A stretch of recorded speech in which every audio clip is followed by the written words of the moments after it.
case. So, you made a solo album, I heard. Yeah. Can you tell me something about it?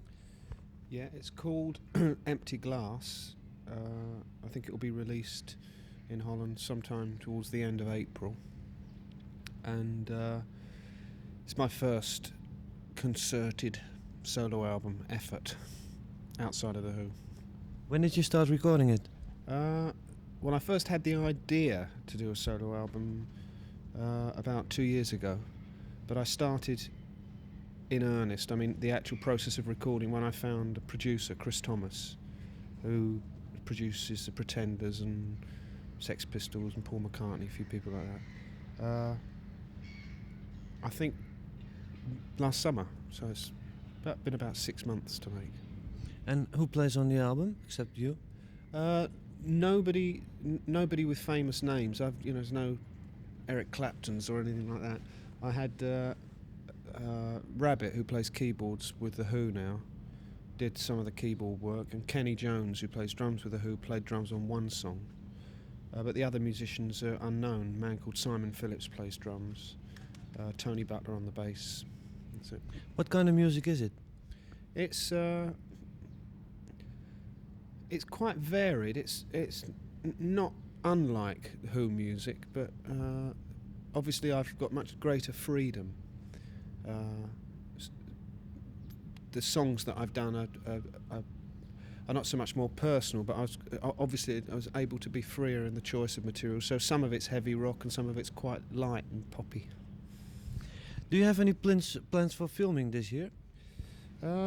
Well, The Who has a film production company which made Quadrophenia and Kids Are Alright, and their latest film that we've produced is a film called McVicar, which is a story about a British criminal and his prison escape. And Roger Daltrey stars in that film as the hero, or the villain, the villain hero, and that will be out, I suppose,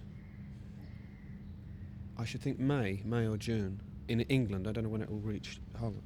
Will there be any music in that film? Yeah, it's there's a complete album, but it's not. Again, that's not completely The Who. Or Kenny Jones, John Entwistle, and Roger Daltrey performed on the album, and I did a little bit here and there. But the songs are written by Billy Nichols and Russ Ballard. And does The Who have any other plans? Well, other film plans. We're always hoping one day to make a Who rock movie.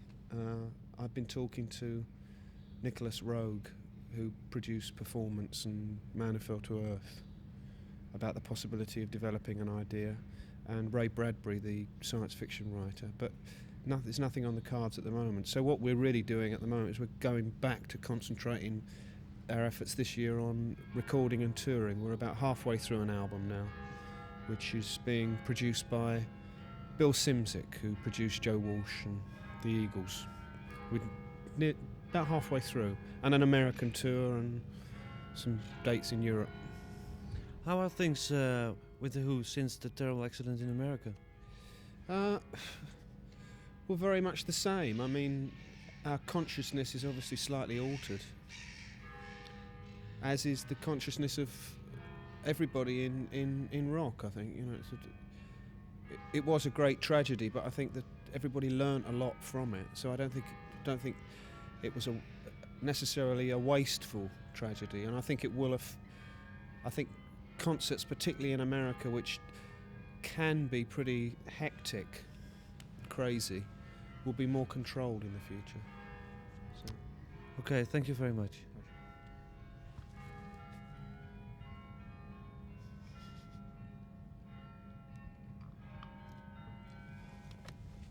Damn the bells.